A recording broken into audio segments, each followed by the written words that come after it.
दा खाम्फा बिथांखौ रायनो गोसो गैला मानोना खाम्फाया इउपिपिएलआवनो जयेन जाहां नालाय थेवबो बिपिएफआव जेसेबांसिम थागोन खाम्फाया एसेबांसिम आं खाम्फाखौ रायनो गोनां जागोन। खाम्फा बिथांमोन बायदिया आरो जोंनि एरियानिनो गोबां बिपिएफआ जौजों जुवाजों ड्राग्सजों जेब्लायबो इनभल्भ जाबाय थायो। कालि फुजायाव हाग्रामामोन बायदिया 3 कोटि 4 कोटिनि स'मानि खालामनानै जुवा गेलेयो। बेफोरबायदि थाखाखौ समाजनि थाखाखौ रायजो राजानि थाखाखौ गारोब्ला बिथांखि लानोलाय बहानिफ्राय लानो हानो। जोंनि 14 नं चिरांदुवार बियाबावल' नङा बियो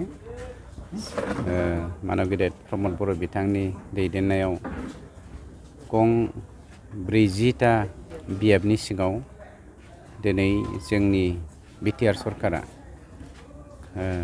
खेबथामनि थाखाय अनसाय बिथांखि राननाय हाबाफारिखौ दिनै लादों।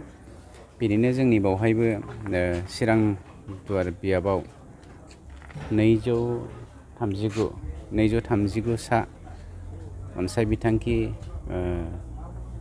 जोंनि जा बिथांखि मिशन बेनिफ्राय जोङो 5,000 खरै जोङो गासै 239 सानो चेक होनो नागिरदों। बेनिनो दिनै 40टा बियाबाव दिनै मोनसे हाबाफारि लादों।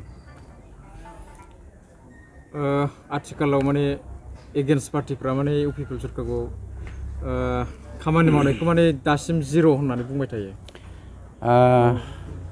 बिसोरनि 17 बोसोर सरकार खुंनाय आरो जोंनि 3 बोसोर सरकार खुंनाय बेनि गेजेराव बिसोरो जुदि 2% मावदोंब्ला जोङो 200% मावदों बिनि प्रमान जोंनाव गोबां दङ।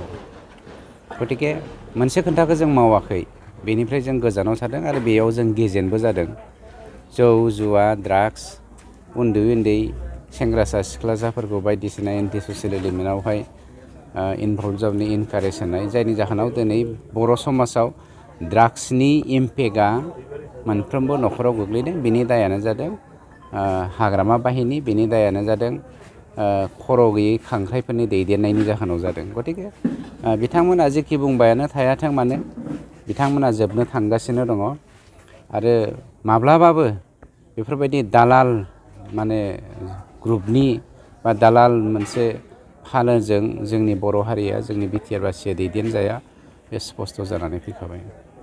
थांनाय सरकाराव नैबायदि बिथांखिफोरखौ लानाय नुनो मोननाय जायाखैमोन, नाथाय माजों बिथांखि लानो बिसोरलाय मानोना बिसोरो हरसेयाव खाम्फा बिथाङा नाय आं दा खाम्फा बिथांखौ रायनो गोसो गैला मानोना खाम्फाया इउपिपिएलआवनो जयेन जाहां नालाय थेवबो बिपिएफआव जेसेबांसिम थागोन खाम्फाया एसेबांसिम आं खाम्फाखौ रायनो गोनां जागोन।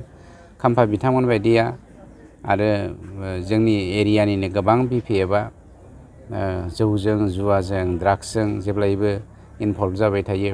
कालि फुजायाव हाग्रामामोन बायदिया 3 कोटि 4 कोटिनि स'मानि खालामनानै जुवा गेलेयो।